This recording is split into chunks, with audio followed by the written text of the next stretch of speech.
What up, my nerds? It's ToastedLombax with a top 10 my favorite bosses for Lies of P.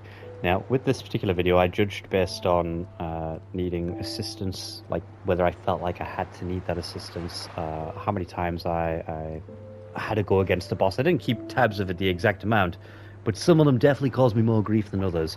Now, it should be noted, some of these boss fights are a bit lengthy, so I put them at double speed to try and keep them around about 3 minutes each.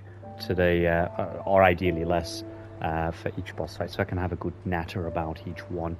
But I should note that I have not kept any of the single human fights in this list.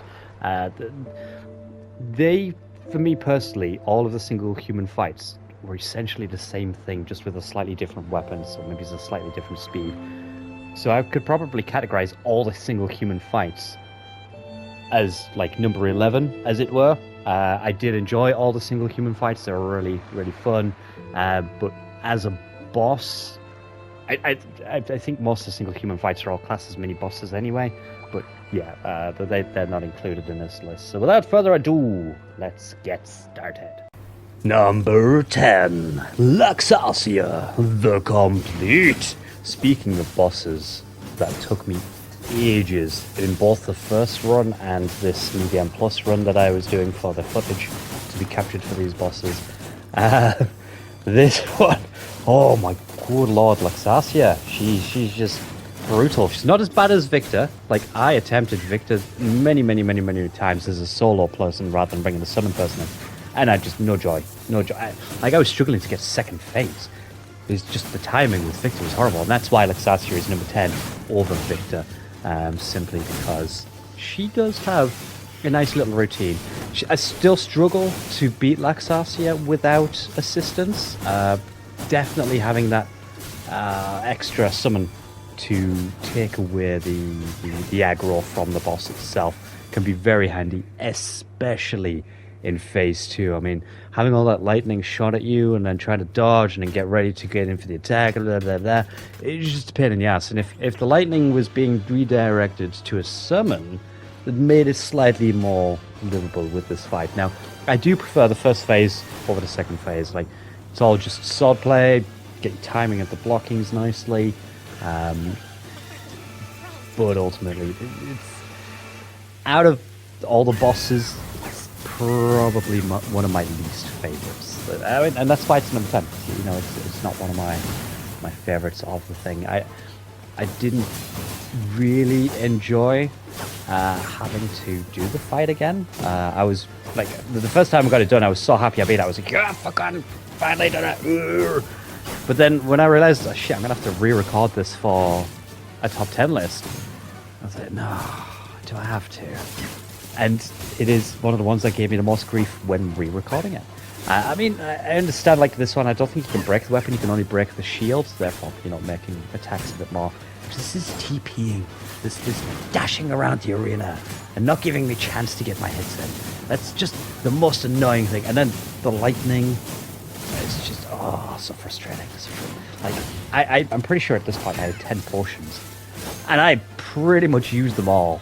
It's like, why are you being such poohead? Just die already. Like, I felt like I was doing the right things. I was attacking at the right times. I even stopped trying to do charge moves as much as possible so that I had time to just get a single swing off a sword and hope that actually dealt damage to it. But yeah, I guess that's going to be it for Luxasia, the Complete. Let's move on to the next one, shall we? Number 9, Summon Manus, Arm of God. Now this fight, I did like, or at least more than Luxasia, but less than others, because it was slow, which kind of gave you a chance to learn his routine. I mean, the big heavy swings of the sword, quite easily tellable to get your blocking in. Didn't quite get the timing right for perfect blocks all the time. But I mean, what can you do regarding that? I do like the transition from phase 1 to phase 2. It's essentially the second fight, just with a broader range of attacks, like more long range magic style attacks, as well as the continuation of using this big bloody bludgeon thing that he's got. Plus the design of the boss is pretty awesome. it's almost Jekyll and Heidi, where it's like I am Jekyll as this base form, and now I'm Heidi with this super golden, not golden, super bluey aqua-like arm. Now, this whole concept of the arms intrigues me. It's like, if it's the arm of God, then whose gods are they? Like, who are the gods in this whole series? But that's distracting from the boss itself, so let's stop asking questions like those and let's get back on. There's so much lore I really want to know more about in this game. But, yes, back to the boss fight. So as you can see, like, he's now using a little bit of magic, still swinging his big bludgeon around. There's so many times I did just die to him, and again, it's another fight I struggled not to do without help. Like, I kept getting into second phase without the assistance, but it was slow and it was arduous. And sometimes I just want to get into that second phase so I can start learning the attacks of the second guy. And it was just taking forever, so I was like, screw it, I'm just going to bring the assistants in, and then we'll just absolutely rinse him. And then the assistant went and died, and I was like, shit, I'm on my own now, so now I'm kind of going to have to either dodge everything or actually try and learn the timing of your attacks to do. It is a pretty good fight, but still not as good as others further up on this list. So we'll just enjoy the rest of this fight, shall we? And we'll get ready to move on to the next one.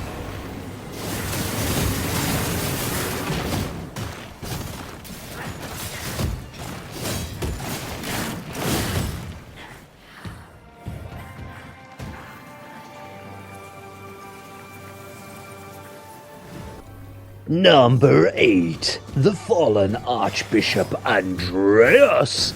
Now this fight I did kind of like. I believe it was the first true two-phase fight in the sense that there was a transformation and you had to do two different boss bars, because I think the Swatch Guard, he had one boss bar and just became electrified, so whilst that's considered the second phase, this is like two boss bar fight. I think it was the first time I came across that, which kind of very daunting the first time. I was like, oh crap. I just learned this first guy's phase. Now I'm going to have to learn the second guy's phase? What the hell? And is a snake coming out of his ass? What the hell? But admittedly, with the repetition of the fight, I already started to enjoy it. It was just a bit of a slog to get through that first phase to take on the second phase without any assistance. So as much as I could probably keep giving it a go, I think in the end I was just like, I can't be asked. I'm going to bring a friend. I'm going to destroy him with the friend, or at least it's going to help me get through the first phase so we can get the second phase and get this fight done. But it is one of the cooler looking bosses in the game as well. Like, it looks grim, it's ugly, but of the design itself, like it's pretty fun. Like, just this big giant frog creature with a one-winged angel snake coming out of his ass. It's quite novel compared to some of the others. Although I being a person who enjoys robots more than I do beasties, I probably favour their designs more over this. But this is a very fun design, very fun fight. Once you get used to it. I am wearing the amulet that stops the poison, which I bloody hated the first time around. That poison build-up was just the worst. And I think maybe I enjoyed it a little more because I didn't have to worry about the poison. But yeah, I think it's time to move on to our next entry. Number 7, King's Flame Fuko. If that's how you pronounce it, I could be mispronouncing it. I probably am mispronouncing it. This was actually a really enjoyable fight. It did hit a little bit too hard for my liking. Obviously he's smacking you with a big, fucking huge sledgehammer. But, it was... Oh, and there's that one bloody flame attack that's really difficult to get out of. Like, it just coats the floor in flames, and it just bloody hurts. Now, if it wasn't for the amulet, I'd probably been set on fire multiple times during this particular one, especially there. But it is, like, a really cool design. I love the robot design of it. It's not so much a puppet as it is like a full-fledged robot. It reminds me of something you would see in Futurama, which is really awesome. I did need the help for it. I just felt, I wanted to get through the fight quickly. Because this guy's going to probably punch me in 2 sledgehammer hits and I'm dead. But yeah, quite enjoyed this one. It's just a shame about that flame attack. Number 6, the green monster of the swamp. Now, when I first saw this, I was like, "Ooh, you ugly bastard!" But then I really started to like this phase. Like, the first phase got a really nice routine to it. I think at one point I did a perfect thing where I didn't take a single hit, and it was the first time that the parry, like the perfect guard, really clicked for me in this fight. But then phase 2 happened, and I was like, "Holy shit! This is a really cool concept that this slithery, wormy creature climbs inside a robot." Takes on its attack patterns as it because you can clearly tell this is the Watch Guard guy from earlier on in the game, and you can see his attack patterns in this creature that it's doing alongside its own attacks. It also introduces the concept of puppets having creatures inside them, making them more deadly than they were earlier on in the game. And I don't know why this one really, the design's amazing. The fact that it becomes this Swatch Guard, the design for that's pretty awesome. I really do like this fight. It's just, it got a bit tedious trying to get through that first phase. You know, I was like, oh, I did it perfect once, I need to do it perfect every time, and I just couldn't do it perfect every time. I was like, right, well, I'm gonna have to bring in help because I really want to get this fight done. As much as I do enjoy this fight, it's one of the cool looking ones with like a creature concept to it. I just, it's kind of middle of the way for me, you know. Enjoyed it, not too much, really cool design, but I needed help. So yeah, let's move on to the next one, shall we? Number 5, the Black Rabbit Brotherhood. Now this fight, it kind of surprised me. I didn't think we were going to have simultaneous fightings. I thought it was going to be like one at a time, or maybe he'd tag out and one of the others would come in. The fact that we had like 2 at a time was pretty rough. And the reason why this particular version of the fight made it in the game, in the video, instead of the second version of the fight, is because that second version just sucks with all 3 of the human enemies right at the beginning of the fight. Before then, the eldest brother coming out of the coffin and just smacking you around. Whereas with this one, you can start with the eldest. You can break his weapon before the first one even comes out, as long as you can get your parries in, your perfect guards, and it just makes the fight a lot easier to deal with, because then he's not dealing as much damage if he does connect when you're trying to deal with the siblings.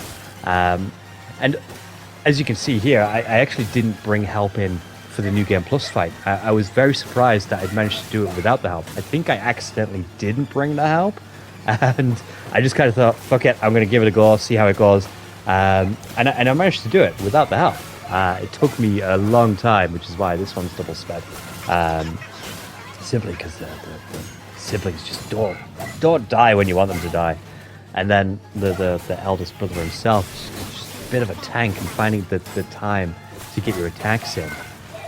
But I did find myself enjoying this version of the fight way more than the first version. The second version of the fight. Just because of that almost tag team style of one at a time coming in to help, rather than the big 3 at the beginning, followed by a beefed up version of him after that. So yeah, this is why that's here. So let's move on to the next one. Number 4, the Scrapped Watchman. Now this one I did try numerous times without bringing a help in. And it was just frustrating me. For some reason, I kept getting caught in something like an electric attack or a flurry attack, and it was just, oh my goodness. So I did decide to bring in help. I feel like maybe if I give it just enough attempts, I probably could do it without any help at all. But I just got impatient. That's why I've got help in this fight. Because I was like, I want to get through the game quickly. I want to get all these bosses recorded. And I really like the design of this guy. It seems maybe he's a bit too bestial for a Watch Guard. But I guess if the kids liked it, you know, because you do that mission with the kid and they're best friends, blah, blah, blah. But it is a pretty fun design. I really like the swinging arms aspect of it. Like, it was a nice, easy attack to really get ready to block. But then the electric comes out, and you just get fried. You're like, well, shit. This just got a little bit more difficult, and it's this phase that I really wanted the help to help me with, because for some reason I just kept fucking it up so badly. But it is a fun fight. I really enjoyed the Scrap Watchman. It's one of those fights that I could keep doing, and I was willing to get better at. Yeah, it's just really fun. That's pretty much all I've got to say for Scrap Watchman. I haven't sped this one up because it was a relatively short fight anyway. But we'll move on to the next one, shall we?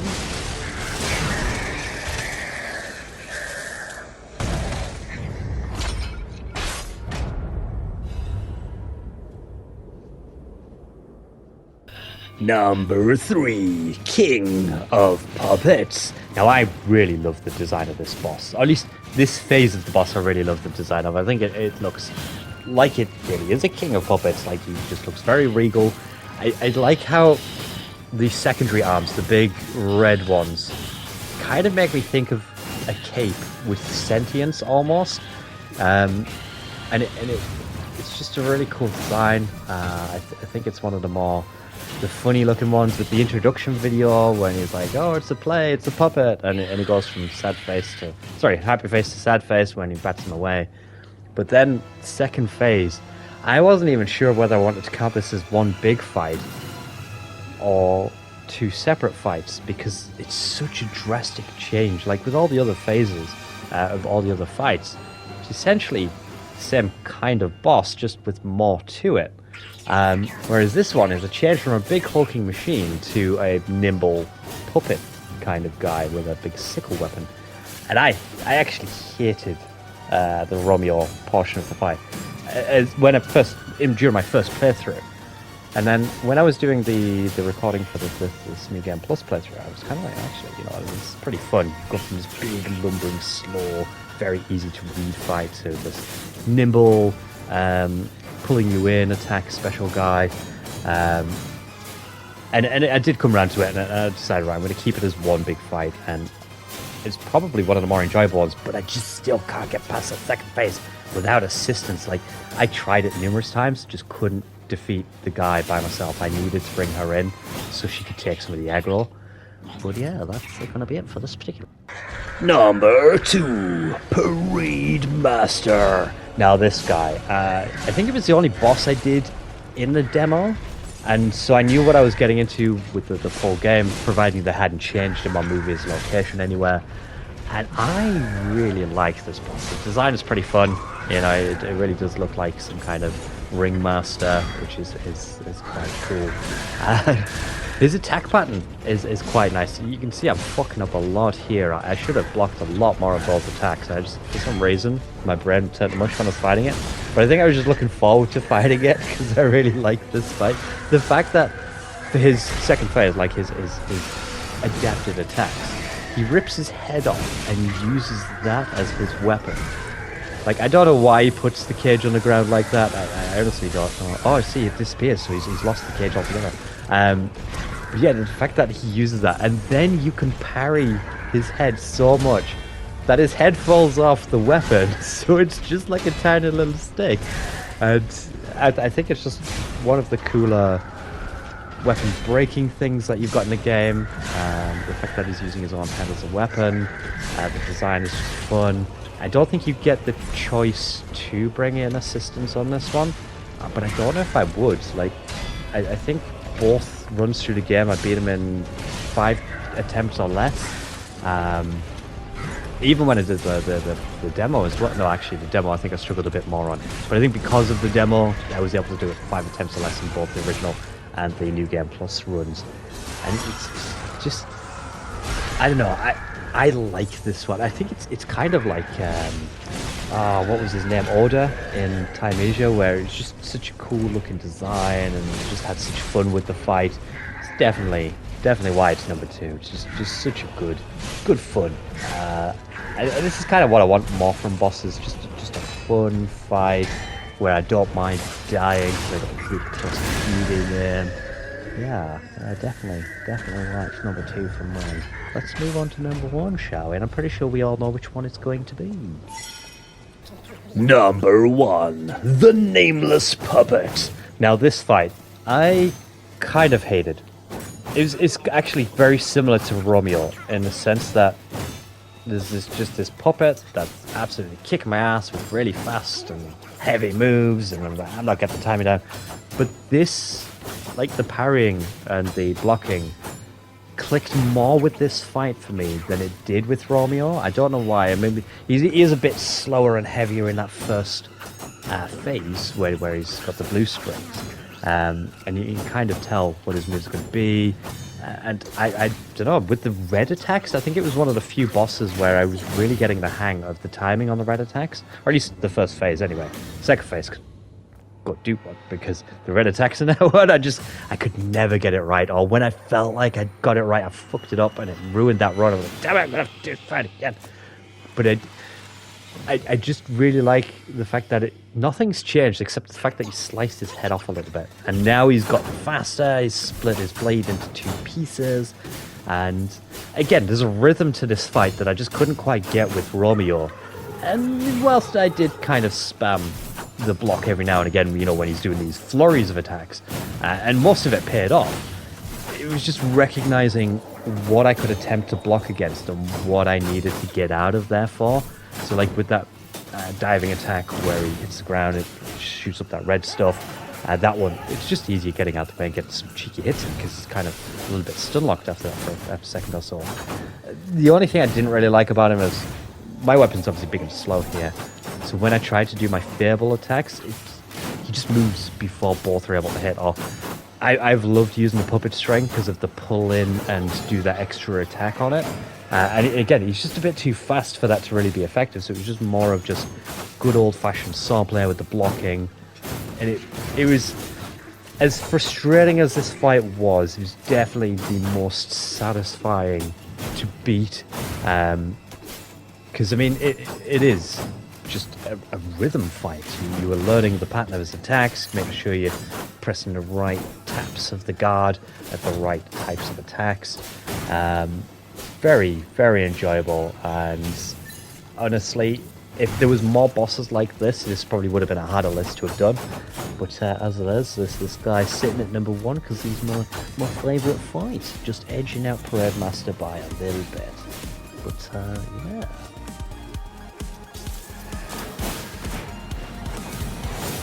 So that's my list. I can't imagine everyone would agree with me in the order that I put them, but that's just how I personally felt about each of those fights. But thank you very much for watching this one. I really appreciate it. Whatever it is that you're doing and wherever it is that you are, I hope that you have a great time. And I shall see you in the next video.